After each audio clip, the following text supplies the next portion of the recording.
What's up, you guys? It's Jason with RPM, and today we're installing the carbon high flow intake on the Can-Am X3.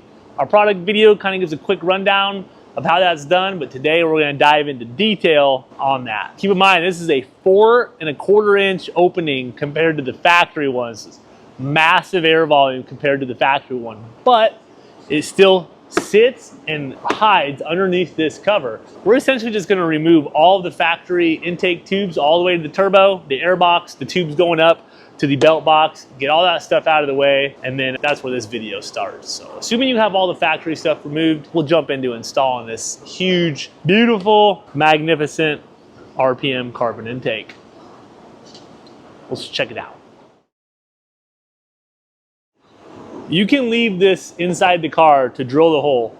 I have this one outside of the car, so I want to make it super easy for you guys to see and follow along with what we're doing. So again, you put a towel underneath this intake, located underneath here.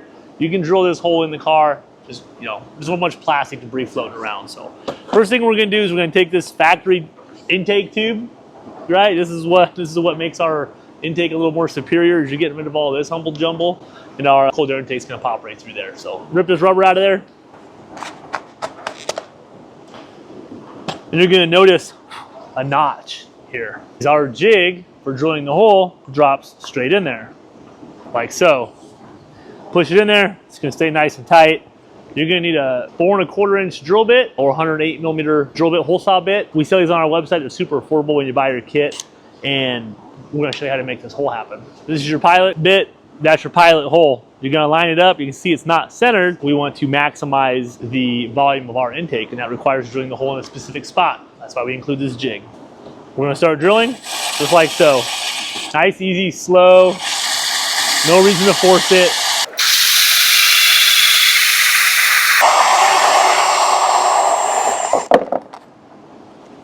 Bang. All right, so now that you've got the hole drilled, you kind of get an idea of just how much more volume our intake has over the competition and over the factory one. This is the size of the hole before, this is it after. Safe to say you picked up a little bit of volume there. So what I like to do is kind of reach in here and knock all these plastic burrs off. Use like a sanding pad, a Scotch-Brite pad, razor blade, anything that's kind of smooth it out, and that's when we're going to install our isolator ring. All right, you guys have got your hole drilled.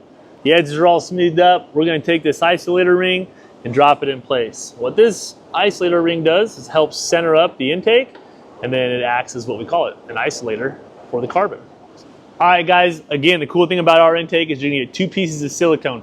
We have a slightly larger turbo on this 120 horsepower X3, so we run the slightly larger silicone. If you got a stock one, which most of you guys will, you can run the silicone that tapers down. Before you drop it in, you want it installed something like this. Got a clamp on it, loose. You can take this clamp, loose, set it on here.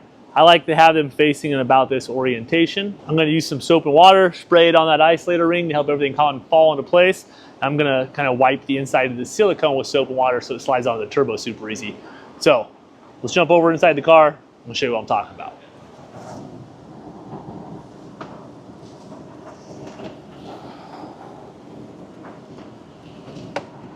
Onto the turbo, just like that. All right, guys, this map sensor line that came off your factory intake, we're gonna hook it up to the port right here on the high flow intake. Put this little spring clamp right back on there. All right, guys, I got this intake in a good spot. I'm gonna come through here, tighten up these clamps. All right, guys, now we're gonna take this proprietary foam insert. This allows the clutch duct to still get clean air through it, and no rocks and stuff traveling up to the intake or into the clutch as well. So this is easy. Just drops right in there. Fits really snug. You can kind of just force it in. It'll drop into place as such. Now it's time to install our air filter. All right, guys, something that we have on our intake is this lip right here. It's called a limiting lip. And what that does is it limits the travel of the air filter. So you're just gonna push the air filter down until it touches that, then tighten it. You've got your air filter. We're gonna push it down on here like I said. I try to aim for the clamp to sit like this, somewhere in here.